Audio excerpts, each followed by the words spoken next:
Hello, मैं doctor Anita Kawadia, associate professor history, government Meera girls college Udaipur. आज बच्चों हम बीए पार्ट फर्स्ट हिस्ट्री के पेपर फर्स्ट के अंतर्गत नवपाषाण युगीन संस्कृतियों के ऊपर चर्चा कर रहे हैं। कंसेप्ट ऑफ न्यूलिथिक एज भाग 2। इसके अंतर्गत हम आज पाषाण उपकरणों के बारे में और तुलनात्मक रूप से मानव सभ्यता के विकास क्रम को हम पुरा पाषाण काल, मध्य पाषाण काल और नव पाषाण काल के जो पाषाण उपकरण हैं, पाषाण के जो औजार हैं, उनके द्वारा इन स्थितियों को समझने का हम प्रयास करेंगे। इसमें हमें ये राजस्थान से हमें बूढ़ा पुष्कर कहा जाता है। अजमेर से ये प्राप्त उच्च पुरापाषाण कालीन उपकरण हैं और यहाँ पर इन उपकरणों के द्वारा वो शिकार करता था। शिकार के बाद उनको छीलता था और काट के खाने वाले काम ये करता था मानव। इस काल में जो औजार हैं वो काफ़ी बड़े हैं, भद्दे से हैं और खुरचनी या पॉइंटर, चॉपर इस रूप में हमें मिलते हैं। इसके अलावा जो अगला है ये मध्य पाषाण कालीन उपकरण हैं। इसमें पाषाण के उपकरण काफ़ी छोटे हो गए हैं और इस दौरान इन उपकरणों का वो किसी में लगाकर, लकड़ी पर या हड्डियों के अग्रभाग में लगाकर पाषाण युगीन, जो मध्य पाषाण युगीन मानव है, वो शिकार करता था। उसके बाद हमें जो अगला चित्र मिल रहा है वो मध्य भारत में शैल चित्रों के अनुक्रम के अंतर्गत, और यहाँ पर मानव जो शैलाश्रय में रहता था, गुफाओं में रहता था, तो वो किस तरह से अपने विचारों को, अपने भावों को इन दीवारों पर वो उत्कीर्ण करता था, उनके ये दृश्य हैं। और ज़्यादातर जो दृश्य हैं उसमें ऐसा लगता है कि अकेले से वो ग्रुप में रहने लगा और ग्रुप में ही वो शिकार करने लगा। ग्रुप में ही वो शिकार के बाद खुशियों को जाहिर करने लगा। ये चित्र हमें मिलते हैं, कौन कौन से पशुओं का वो शिकार करता था, किन किन को वो जानता था, ये इन चित्रों से हम समझ सकते हैं। ये नवपाषाण कालीन उपकरण हैं और इन उपकरणों के द्वारा पाषाण कुल्हाड़ी हैं, ब में हम कह सकते हैं पाषाण वसूली और पाषाण छेनियाँ हैं। इन उपकरणों का प्रयोग भी वो ख़ासतौर से शिकार और शिकार के बाद जो जानवरों के मांस को अलग करना, इसमें काम में लेता था। तो ये जो सारे चित्र हमने देखे, उनसे ये स्पष्ट हो जाता है कि प्रागैतिहासिक काल में मानव पूर्णतः प्रकृति पर आश्रित था, प्रकृति जीवी था। वह न केवल पशुओं का शिकार करता था, बल्कि उसे उन जंगली क्षेत्रों में जो कुछ भी मिल जाता था वही उसके जीवन का आधार था। केवल उन्हीं कंदमूल फलों को वो एकत्र कर सकता था जो उसे जंगली अवस्था में वनों से प्राप्त होते थे।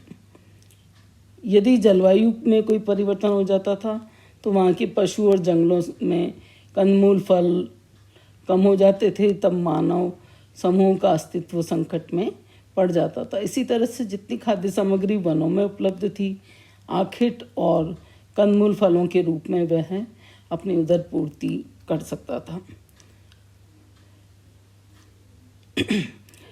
तो इस तरह से नवपाषाण कालीन मानव जीवन की अर्थव्यवस्था में दो प्रमुख आधार दिखाई देते हैं। पहला है कृषि कर्म, दूसरा है खाद्यान्न उत्पादन, और दूसरा इसी में ही पशुओं को पालने की कला भी वो जानता था। इन दोनों के लिए उसके पास जो तकनीक थी वो थे उसके पाषाण के उपकरण। ये भी दो प्रकार के थे।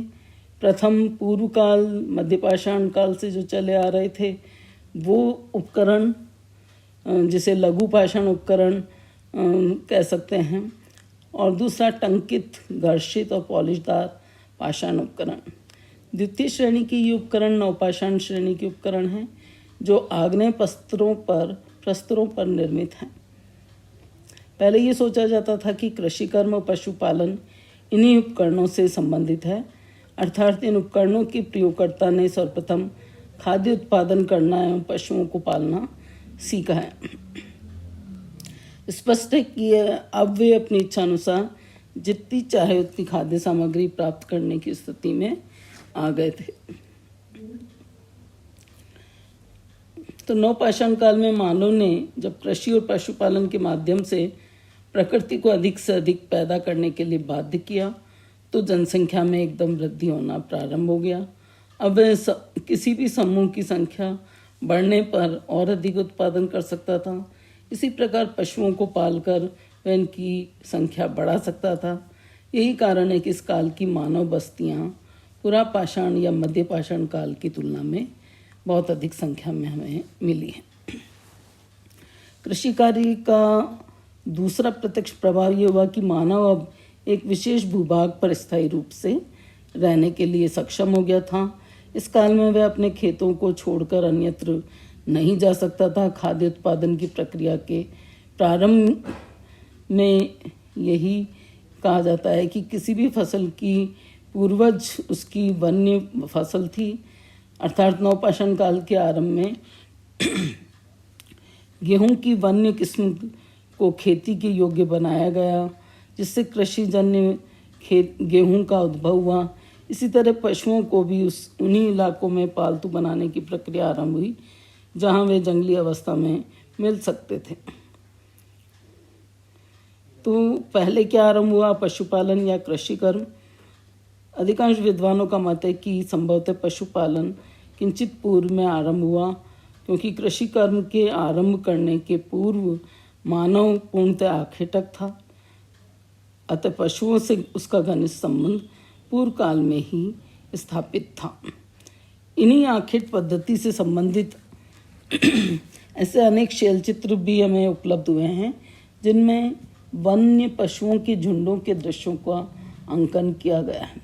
संभवतः इन्हें घेर कर वे नदी नालों में एक सीमित क्षेत्र में रहने को विवश करता होगा, ताकि आवश्यकता पड़ने पर उनका आसानी से वो शिकार कर सके। शेष को वह आरक्षित खाद्य के रूप में सुरक्षित करने का प्रयास भी करता रहा होगा। इसी प्रयास ने क्रमिक रूप से उसे पशुपालन की कला से परिचित करवा दिया था। उत्खनन में अनेक ऐसे बाड़े मिले हैं जिनमें पशुओं को रखकर पाला जाता था। संभवतः प्रागैतिहासिक मानव ने ये ज्ञान बहुत पहले ही प्राप्त कर लिया था कि पशु घास खाते हैं, अतः पालने की प्रक्रिया में घेरे गए पशु को कुछ समय तक जीवित रखने के लिए वह चारा और पानी उपलब्ध करवाता होगा। तो जहाँ वह चारा डालता था उस जगह बिखरे बीज वर्षा काल में उगे होंगे। ये बिखरे हुए बीजों को उगना उसके लिए एक महत्वपूर्ण प्राकृतिक प्रदर्शन सिद्ध हुआ और उसने कृषि उत्पादन की प्रक्रिया का ज्ञान प्राप्त किया। तो पहले ये माना जाता था कि कृषि कर्म के साथ ही मृदभांड निर्माण कला का आरंभ हुआ है, लेकिन अब अनेक पाषाणकालीन पुरास्थलों पर जो उत्खनन हुआ है उससे ये स्पष्ट हो गया है कि वहाँ खाद्यान्न का उत्पादन किया जा रहा है, लेकिन मृदभांड नहीं है। ऐसी संस्कृति को गैर मृदभांडीय नवपाषाण संस्कृति या मृदभांड पूर्व नवपाषाण संस्कृति कहा गया है।